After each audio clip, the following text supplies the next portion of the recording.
آگے ایک اور آیت ہے قل هل يستوي الذين يعلمون والذين لا يعلمون، ترجمہ کیا ہے؟ کہہ دیجئے کہ عالم اور جاہل برابر ہو سکتے ہیں۔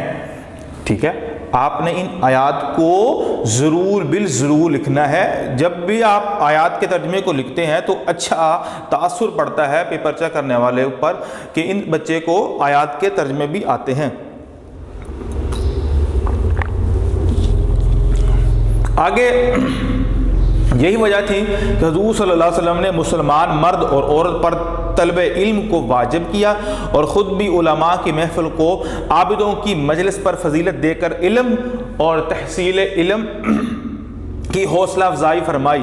ایک مرتبہ حضور صلی اللہ علیہ وسلم مسجد میں تشریف لائے، وہاں دو مجلسیں لگی ہوئی تھیں، ایک ذکر کی اور دوسری علم کی۔ آپ صلی اللہ علیہ وسلم نے دونوں کی تعریف کی اور پھر علم کی مجلس میں بیٹھ کر فرمایا میں بھی دنیا میں معلم کا مطلب معلم، ایک لفظ ہوتا ہے معلم، ایک ہوتا ہے معلم، یہ لفظ معلم ہے۔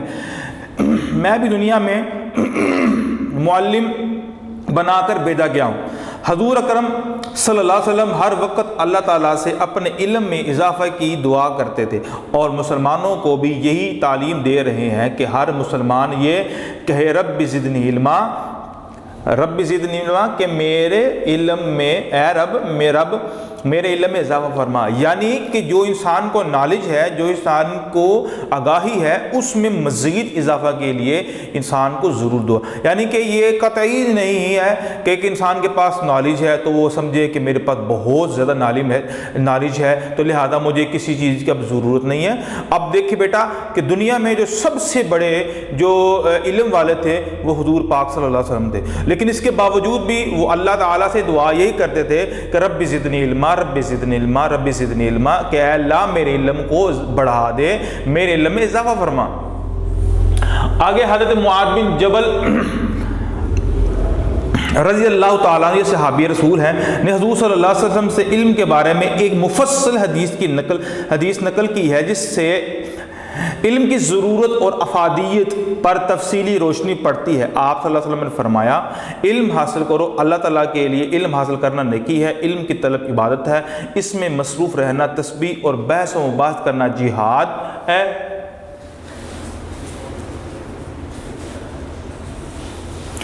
علم سکھاؤ تو صدقہ ہے، علم تنہائی کا ساتھی، فراخی اور تنگ دستی میں رہنما، غم خواہ دوست اور بہترین ہم نشین ہے۔ علم جنت کا راستہ بتاتا ہے، اللہ تعالیٰ علم ہی کے ذریعے قوموں کو سربلندی عطا فرماتا ہے۔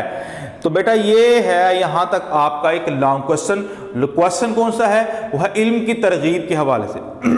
اگر تھوڑا سا نیچے آئیں گے،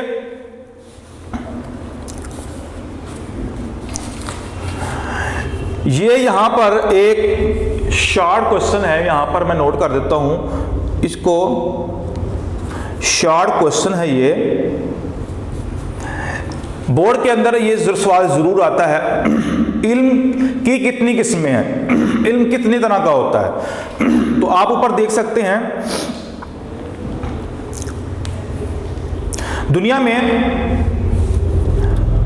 علم تو بے شمار ہیں اور کسی شخص کو یہ طاقت نہیں کہ ان سب کو حاصل کر لے، لیکن ایک مسلمان کے لیے 3 قسم کے علوم حاصل کرنا بے حد ضروری ہے۔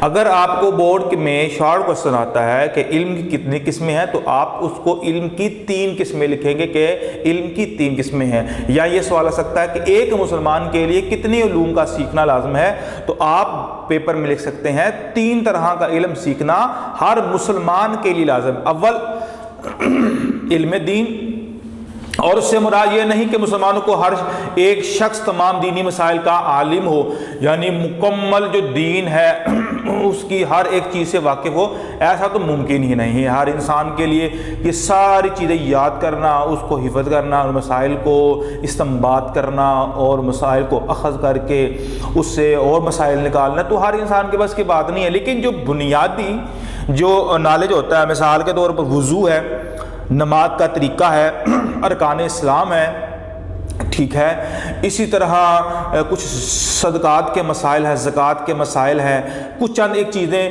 حج کے مسائل ہیں، یہ بنیادی چیزیں ہیں جو ہر اس مسلمان کو آنی چاہیے۔ تو علم دین سے مراد یہ ہے۔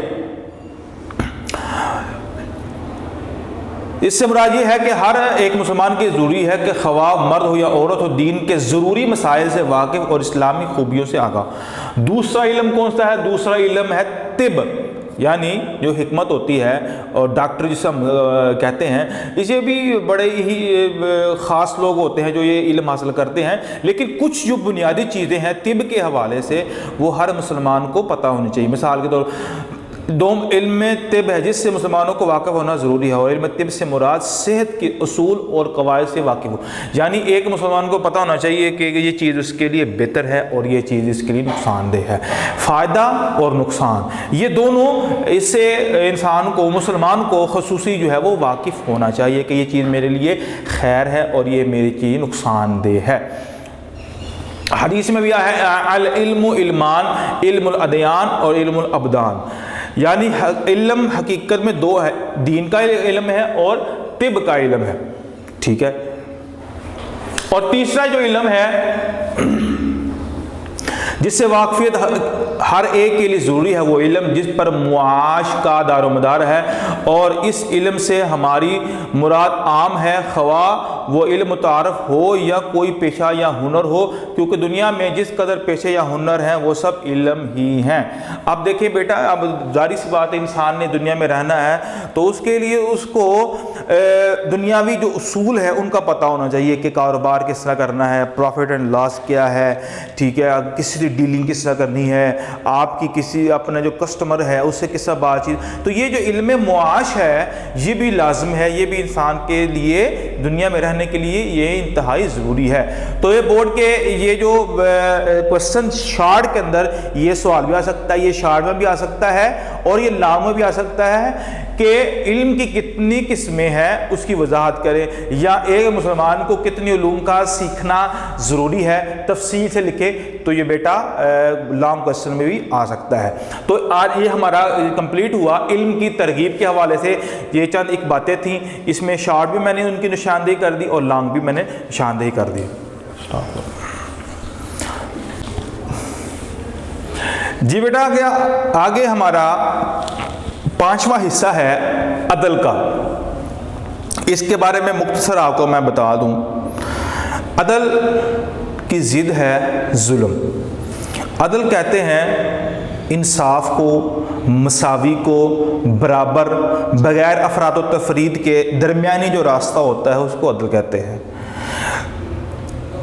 اسلام کے اندر بیٹا عدل کی بڑی ہی اہمیت ہے، اور اسلام نے عدل و انصاف پر بڑا زور دیا ہے اور کہا ہے کہ جس معاشرے کے اندر عدل اور انصاف نہیں ہوتا وہ معاشرہ کبھی بھی ترقی کی راہ کے اوپر گامزن نہیں ہو سکتا ہے۔ جن معاشروں میں ظلم برپا رہا، اور وہ یاد رکھ لیجئے وہ ظلم کا زمانہ بہت جلد ختم ہو جاتا ہے۔ اب دیکھیے مثال کے طور پر اب فرعون تھا، اس نے بنی اسرائیل پر اتنا ظلم کیا، اتنا ظلم، اتنی زیادتی کی کہ ایک وقت آیا کہ وہ حضرت موسیٰ علیہ السلام کے پیچھے جب لگا اور موسیٰ علیہ السلام پار ہو گئے، اور اسی دریا میں اللہ تعالیٰ نے اس کو، فرعون کو غرق کر دیا۔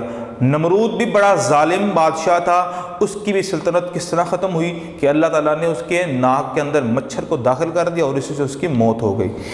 تو ظلم کا جو نظام ہے وہ زیادہ دیر تک نہیں چل سکتا ہے، اللہ تعالیٰ ظلم پسند نہیں کرتے اور نہ ہی ظلم کرنے والے کو پسند فرماتے ہیں۔ تو جس معاشرے کی بنیاد اب اگر آپ تاریخ اٹھا کر دیکھیں تو وہ معاشرہ جس میں عدل اور انصاف تھا، اس کی مقدار اور اس کی جو اسٹرینتھ ہے آپ دیکھ لیں وہ کتنی زیادہ ہے، اور جس معاشرے میں ظلم ہوتا ہے وہ معاشرہ زیادہ دیر تک نہیں ٹک سکتا ہے۔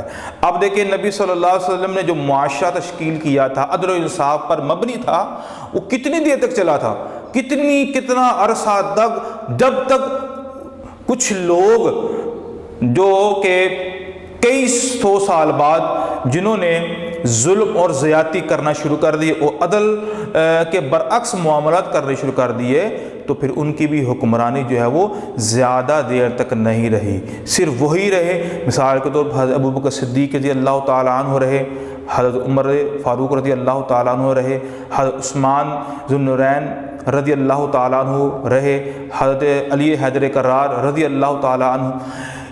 یہ بھی رہے، اور اس کے بعد حضرت امیر معاویہ رضی اللہ تعالیٰ عنہ، یہ کافی لمبا عرصہ یہ عدل و انصاف کا دور تھا، اس میں یہ دور رہا، ان لوگوں کے ساتھ عدل بھی ہوتا رہا، انصاف بھی ہوتا رہا، تو یہ زمانہ چلتا رہا۔ اور اس کے بعد جب بھی دور آیا ظلم کا، زیادتی کا، کچھ ناخلف لوگ آ گئے، تو پھر ان کی بھی جو بادشاہی اور حکمرانی جو ہے وہ ختم ہو گئی۔ تو یہ میں نے عدل کے بارے میں چند ایک باتیں بتائی، اور اسلام کے اندر قرآن مجید میں بھی اللہ تعالیٰ نے عدل کے بارے میں بڑا زور دیا ہے۔ یا ایھا الذین آمنوا کونوا قوامین بالقسط شہداء للہ ولو علی انفسکم، کہ ایمان والو عدل کے لیے کھڑے ہو جاؤ، انصاف کے لیے گواہی دو۔ عدالتوں کچہریوں میں کیا ہوتا ہے کہ جو فیصلے ہوتے ہیں وہ پیسے کی بنیاد کے اوپر ہوتے ہیں، ظلم ہوتا ہے، زیادتی ہوتا ہے۔ تو اللہ نے فرمایا ہے کہ گواہی دینی ہے تو عدل اور انصاف، حتیٰ کہ گواہی اپنے خلاف ہی کیوں نہ ہو، آپ نے گواہی سچی دینی ہے۔ اب ہم اس کی ریڈنگ کرتے ہیں، آپ بھی ذرا دیکھ لیجیے بیٹا۔ عدل کا معنی مساوی بدلہ، افراد اور تفرید کے درمیان راستہ اور حق کو انصاف ہے۔ عدل کی ضد ظلم ہے، جس کے معنی کسی چیز کو اس کے مناسب مقام میں نہ رکھنا یا بدلہ دینے میں کمی بیشی کرنا، یعنی جس چیز کو اس کی جگہ پر نہ رکھا جائے اس کو بھی ظلم کہا جاتا ہے، یا کسی کو اس کا حق نہ دیا جائے اس کو بھی ظلم کہتے ہیں۔ یہ عدل کے بالکل الٹ ہے۔ عدل کہتے ہیں برابری، مساوی، کسی چیز کو اس کا حق دینا ہے۔ اب ظلم، یہ شرک، اللہ تعالیٰ نے اس کو بھی ظلم کہا ہے۔ شرک ظلم کیوں ہے؟ کیونکہ عبادت حق اللہ تعالیٰ کا ہے، اور اگر یہی حق اس کی مخلوق کو دے دیا جائے تو ہم نے ظلم کیا ہے۔ تو ظلم، ان الشرک لظلم عظیم، اللہ فرماتے ہیں شرک بھی بہت بڑا ظلم ہے اور ناانصافی ہے۔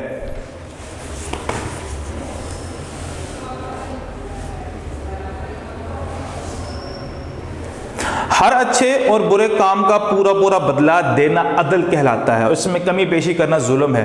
عدل و انصاف کے بغیر مثالی معاشرہ قائم نہیں کیا جا سکتا ہے۔ جہاں ظلم، فساد اور بے چینی پیدا کرتا ہے، وہاں عدل امن، اطمینان اور ترقی کا ضامن ہے۔ عدل ہی پوری دنیا کی ترقی اور خوشحالی کا دار و مدار ہے، اور دنیا کی کوئی قوم اس کی ضرورت و اہمیت کا انکار نہیں کر سکتی ہے۔ اسلامی تعلیمات میں عدل کو نمایاں مقام حاصل ہے، کیوں نہ ہو، اسی عدل و انصاف کے ذریعے انسان اس زندگی میں جنت کی جھلکیاں دیکھ سکتا ہے اور مثالی معاشرہ قائم ہو سکتا ہے، جو اسلام کے اولین مقاصد میں سے ہے۔ یہ ایک حقیقت ہے کہ انسانی معاشرے میں افراد کی باہمی کشمکش اور ٹکر کو عادل، حاکم اور انصاف پسند عدلیہ کے ذریعے ہی ختم کیا جا سکتا ہے۔ یعنی کہ آپس میں جو اختلافات ہوتے ہیں، جو تشاجرات ہوتے ہیں، مشاجرات ہوتے ہیں، اور جو بھی جھگڑے ہوتے ہیں امیر اور غریب کے، تو ان کے درمیان اگر صحیح طرح فیصلہ کیا جائے تو معاشرے میں ہر طرح کا ظلم ختم ہو سکتا ہے۔ ایسی عدلیہ کا وجود جو مظلوم کی داد رسی کرے اور عدل و انصاف کے مطابق فیصلے کرے، امن کے قیام کی خاطر انتہائی ضروری ہے، چونکہ مقدمات کے صحیح فیصلے سچی شہادت کے بغیر نہیں ہو سکتے۔ اس لیے اسلام جہاں عدل و انصاف کا حکم دیتا ہے، وہاں صحیح شہادت دینے کو بھی لازم قرار دیتا ہے۔ ٹھیک ہے، یہ والا پوائنٹ یہاں تک کرنا ہے۔ آگے ہم نے اس کی دلیل قرآن پاک کی ایک آیت دینی ہے۔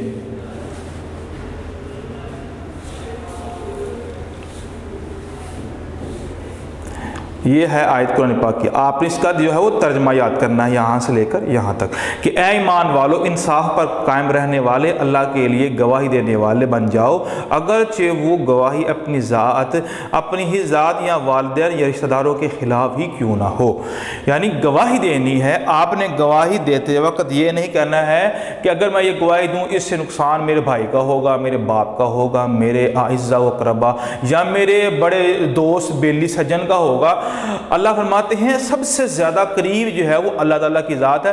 تو جب اللہ تعالیٰ نے فرمایا ہے آپ نے حق اور سچ کی گواہی دینی ہے اور اس میں ذرا بھی ہچکچاہٹ نہیں کرنی ہے، تو لہٰذا اگرچہ آپ کے والدین کے بھی خلاف ہے وہ گواہی، تو آپ نے اس گواہی کو دینے میں جو ہے وہ کنارہ کشی نہیں کرنی ہے۔ آگے اس کی دلیل کے اوپر ایک اور آیت ہے، اس کا بھی ترجمہ بیٹا آپ نوٹ کر لیں۔ اور تمہیں کسی قوم کی عداوت اس بات پر آمادہ نہ کرے کہ انصاف نہ کرو، انصاف کرو، انصاف کرنا ہی پرہیزگاری کے زیادہ قریب ہے اور اللہ سے ڈرو۔ یعنی انصاف کرو، اللہ تعالیٰ زیادہ پسند کرتا ہے انصاف کرنا۔ دیکھیں بات ذرا غور کریں، اگر آپ کی ذات کا یا آپ کے علاقے والا بندہ یا آپ کا ہمسایہ یا آپ کے خاندان میں سے کوئی شخص ہے، اگر آپ سے اس کے خلاف گواہی دلوائی جائے اور یہ کہا جائے کہ آپ نے حق اور سچ کی گواہی دینی ہے، تو انسان کے ذہن میں ضرور آتا ہے کہ میرے اس کے ساتھ بڑے تعلقات ہیں یا میرا اس کے ساتھ ایک کاروبار ہے، بڑی وابستگی ہے، وہ رشتہ وہ ناطہ ٹوٹ سکتا ہے میرے یہ کام کرنے پر۔ لیکن یاد رکھ لیجئے اللہ نے فرمایا ہے اے دلو، انصاف تم نے کرنا ہے، اور انصاف کرتے وقت کسی بات کو ذہن میں نہیں رکھنا، صرف ایک بات ذہن میں رکھنا ہے، وہ کیا ہے کہ اللہ تعالیٰ کا رشتہ ان سب سے زیادہ مضبوط ہے جو تمہارے ساتھ ہے، وہ ذات ہی تمہیں انصاف کرنے کا حکم دیتی ہے۔ عدالتی نظام کی کامیابی کا دار و مدار اگر ایک طرف متقی خدا ترس اور پیکر انصاف جج اور قاضی پر ہے، تو دوسری طرف پیکر صدق و وفا گواہوں پر بھی ہے۔ یعنی جو گواہ ہی دینے والے ہوتے ہیں، اب عدالت میں کوئی بھی کیس لگتا ہے تو جو اس پر شہادت ہوتی ہے کہ گواہ لائے جاتے ہیں، اگر کسی نے قتل کیا ہے تو ایک گواہ پیش ہوتا ہے، وہ کہتا ہے میں نے اس کو خود دیکھا ہے کہ اس نے اس بندے کا قتل کیا ہے، یہ گواہی ہوتی ہے۔ اور آپ کو پتہ ہے کچہریوں کے اندر جھوٹی گواہی عام مل جاتی ہے، 5 سے 10 ہزار روپے دیں، ایک شخص قرآن کے اوپر ہاتھ رکھ کر گواہی دینے کے لیے تیار ہو جاتا ہے، حالانکہ اس نے کچھ نہیں دیکھا ہوتا ہے۔ تو جو گواہی دینے والا ہوتا ہے وہ بھی سچا ہونا چاہیے۔ اس لیے یہ بتایا گیا ہے کہ کسی شخص کے ساتھ بغیر کسی کمی بیشی اور اچھے یا برے جذبے کے وہ سلوک کرنا چاہیے جس کا وہ واقعی مستحق ہے، اور عدل و انصاف کی ترازو ایسے صحیح اور برابر ہونی چاہیے کہ بڑی سے بڑی محبت اور شدید سے شدید عداوت اس کے دونوں پلڑوں میں کسی کو جھکا نہ سکے۔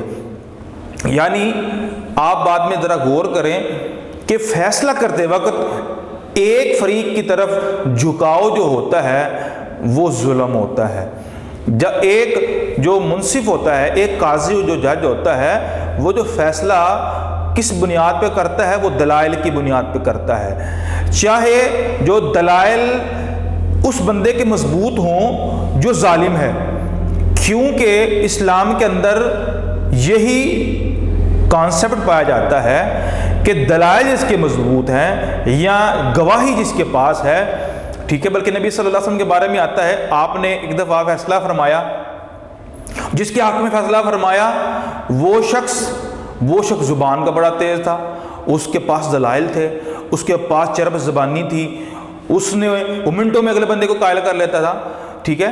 تو اسی طرح حالانکہ وہ شخص رائٹ پہ نہیں تھا، وہ ناحق پہ تھا، اور یاد رکھ لیجیے ایسا کرنے والا دنیا کے اندر تو اس کے حق میں فیصلہ ہو گیا، لیکن قیامت کے روز اللہ کے سامنے تو کوئی جھوٹ نہیں نہ بول سکتا۔ الیوم نختم علی افواہہم وتکلمنا ایدیہم وتشہد ارجلہم بما کانوا یکسبون۔ اللہ فرماتے ہیں قیامت کے روز جو زبانیں چلتی تھیں دنیا میں وہ بند ہو جائیں گی، ہاتھ گواہی دیں گے، پاؤں گواہی دیں گے، جسم کے اعضاء بول بول کر اس بندے کے خلاف گواہی دیں گے۔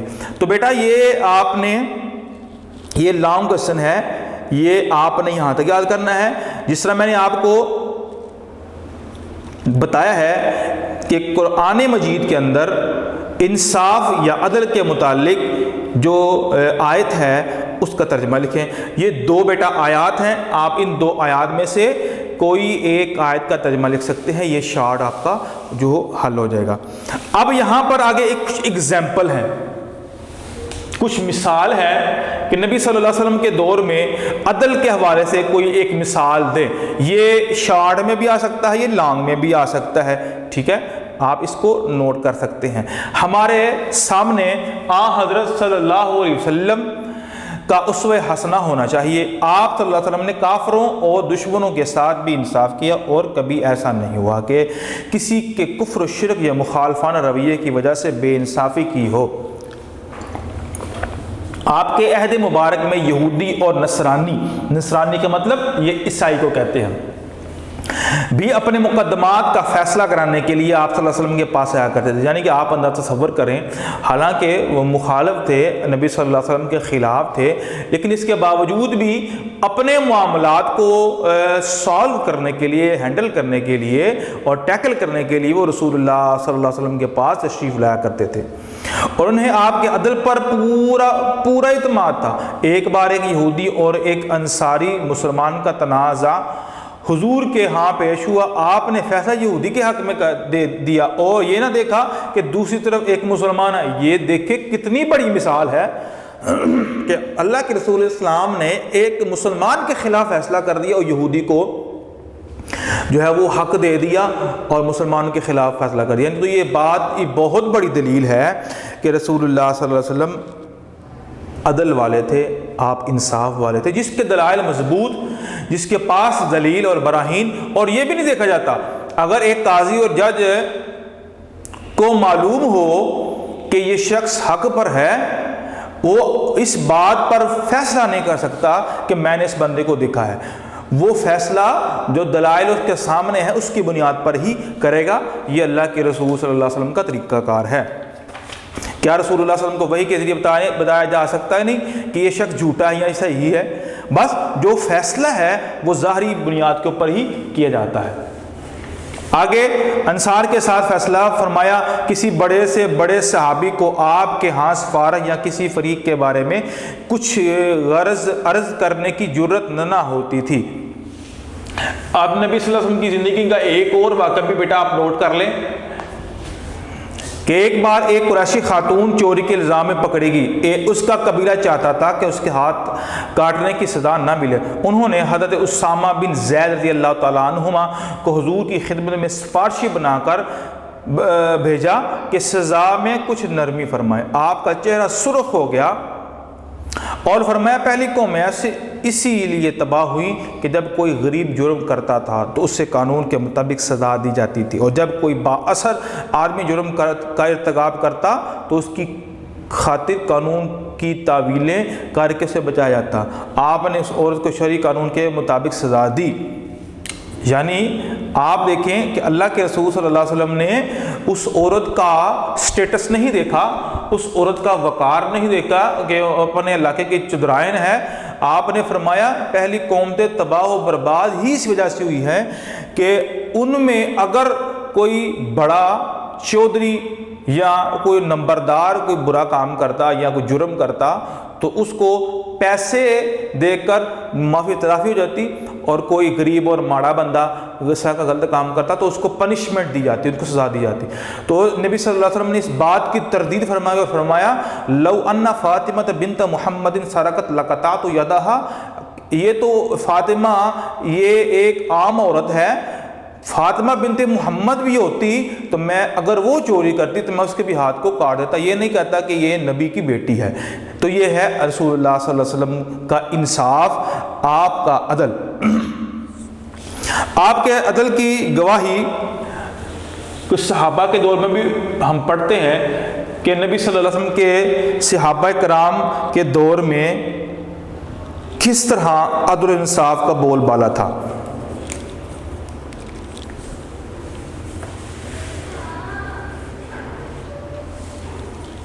خلفائے راشدین نے اپنے دور میں عدل و انصاف کی مثالیں قائم کی ہیں، حضور صلی اللہ علیہ وسلم کے نقش قدم پر چل کر انصاف کا حق ادا کیا ہے۔ حضرت عمر اور حضرت علی رضی اللہ تعالیٰ عنہ کا انصاف تو مثل بن گیا۔ ایک بار حضرت علی رضی اللہ تعالیٰ عنہ ایک مقدمے کے سلسلے میں قاضی کی عدالت میں بطور فریق پیش ہوئے۔ قاضی نے آپ کو ابو تراب کہہ کر پکارا۔ آپ صلی اللہ علیہ وسلم آپ رضی اللہ تعالیٰ عنہ فرمایا، تم نے مجھے کنیت سے کیوں پکارا؟ جو عزت کی علامت ہے، یہ تم نے بے انصافی کی ہے۔ اتنی سی بات کو بھی حضرت علی المرتضیٰ رضی اللہ تعالیٰ عنہ نے قانونی مساوات کے خلاف سمجھا اور قاضی کو مکمل مساوات برتنے کی نصیحت کی۔ حضرت عمر رضی اللہ تعالیٰ نے اپنے بیٹے کو شرعی سزا دے کر عدل و انصاف کا بول بالا کیا۔ یہ ہے عہد خلافت میں، ٹھیک ہے، جو خلافت کا دور تھا اس میں مثال ہے عدل و انصاف کی۔ تو بیٹا یہ اگر شارٹ کوسچن میں آتا ہے کہ خلفائے راشدین کے دور میں انصاف کے متعلق واقعہ لکھیں، آپ ان دو واقعات میں سے کوئی ایک واقعہ بھی نوٹ کر سکتے ہو، یا نبی اسلام کی ذات کے بارے میں عدل و انصاف کے حوالے سے پوچھا جائے، آپ وہ واقعہ لکھ سکتے ہو کہ آپ نے اس عورت کو سزا دی جس عورت نے چوری کی۔ تو یہ بیٹا یہ لانگ کوسچن ہے، آپ اس سوالوں کو نوٹ کر لیں جہاں پہ میں نشان لگایا ہے، آپ نے فقط جو ہے وہ اتنا ہی یاد کرنا ہے۔ اسٹاپ کر رہا ہے،